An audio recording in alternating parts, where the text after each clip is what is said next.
Ada banyak alasan untuk kita terus hidup ugal-ugalan dan menunda menerapkan pola hidup sehat. Salah satunya begini, ngapain gak hidup sehat? Ribet ngatur makan, olahraga, nggak boleh ini, nggak boleh itu, ribet. Umur Tuhan yang ngatur. Bagaimanapun kita berusaha hidup sehat, bisa aja kita meninggal lebih dulu.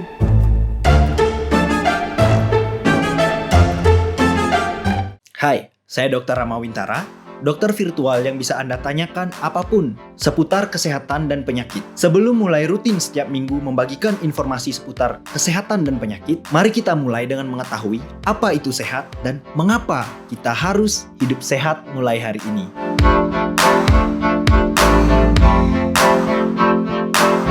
Pernyataan tersebut bisa benar, bisa juga salah. Benar, karena memang umur tidak ada yang tahu. Seberapapun kita berusaha untuk hidup sehat, tidak menjamin kita bisa berumur panjang, lebih panjang daripada orang yang hidupnya ugal-ugalan. Dan kemudian bisa salah.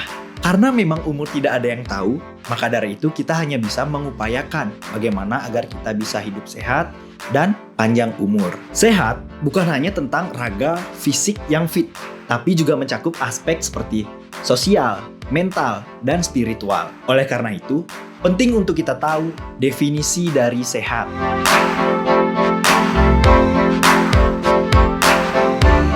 Menurut Kementerian Kesehatan Republik Indonesia, kesehatan didefinisikan sebagai keadaan sehat baik secara fisik, mental, spiritual, dan juga sosial yang memungkinkan setiap orang untuk hidup produktif secara sosial dan ekonomis. Luaskan pengertian sehat itu dapat kita simpulkan bahwa ketiadaan penyakit dalam tubuh bukan berarti kita sepenuhnya sehat, karena masih ada beberapa aspek yang sudah disebutkan tadi. Masih ada aspek mental yang mempengaruhi bagaimana kita mengelola stres, beradaptasi dengan perubahan, serta emosional dan psikologis yang stabil. Lalu aspek sosial, bagaimana kita berinteraksi dan berhubungan dengan masyarakat sosial untuk menciptakan hubungan yang harmonis dan positif. Lalu yang tidak kalah penting adalah aspek spiritual.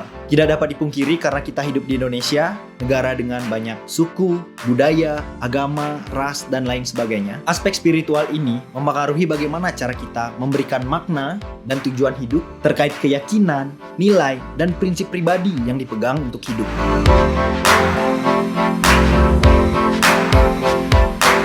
Dapat kita simpulkan bahwa sehat itu bukan hanya tentang ketiadaan penyakit dalam fisik kita, tapi juga menyangkut beberapa aspek tadi. Hidup bukan hanya tentang kuantitas panjang umur saja, tapi juga menyangkut kualitas bagaimana kita hidup. Kita bisa panjang umur dengan gaya hidup yang tidak sehat. Namun, bisa juga di sebagian besar dari umur yang tersisa itu harus menanggung penyakit dan harus melakukan pengobatan secara berkepanjangan yang mempengaruhi kualitas hidup.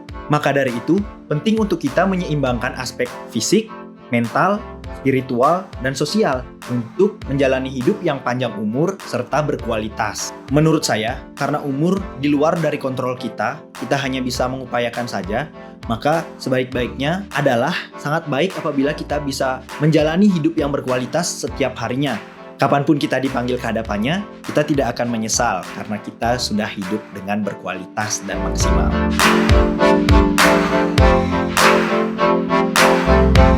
Tentu, setelah mengetahui definisi dari kesehatan, akan ada banyak tantangan yang harus kita hadapi untuk mulai hidup sehat.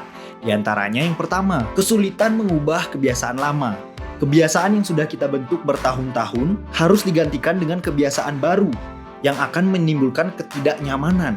Maka dari itu, akan sulit dalam masa peralihan kita menuju gaya hidup sehat. Tantangan selanjutnya adalah kepadatan jadwal dan kesibukan. Semakin kita dewasa, semakin kita bisa mengetahui apa makna sehat bagi hidup kita, maka akan sulit untuk mengatur jadwal. Apalagi kalau kita merupakan orang yang produktif, yang kegiatannya sangat padat. Ini akan menjadi tantangan yang cukup berat. Tantangan selanjutnya adalah lingkungan dan sosial. Tidak dapat kita hindari bahwa lingkungan dan sosial orang-orang yang berada di sekeliling kita akan mempengaruhi bagaimana kita bertindak dan menjalani hidup. Apabila kita sudah terbiasa dengan orang-orang yang tidak menjaga gaya hidup sehat di sekeliling kita, ketika kita ingin melompat, berpindah ke gaya hidup sehat, akan sangat sulit. Akan ada tarikan-tarikan dari lingkungan dan sosial yang membuat kita gagal menuju kebiasaan yang baru. Tantangan selanjutnya adalah motivasi yang tidak kuat. Kalau kita hanya sekedar coba-coba untuk gaya hidup sehat, kemungkinan kecil untuk akan terus berlanjut.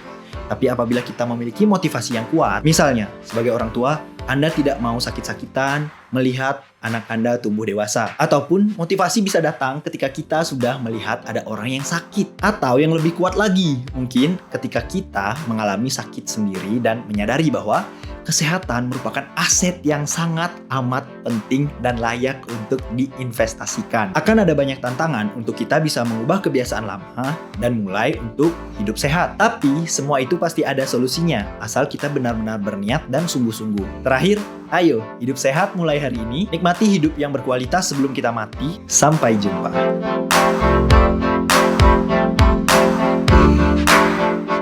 Abis ini pasti bakal ada pertanyaan, orang yang nyampein ini udah hidup sehat nggak sih?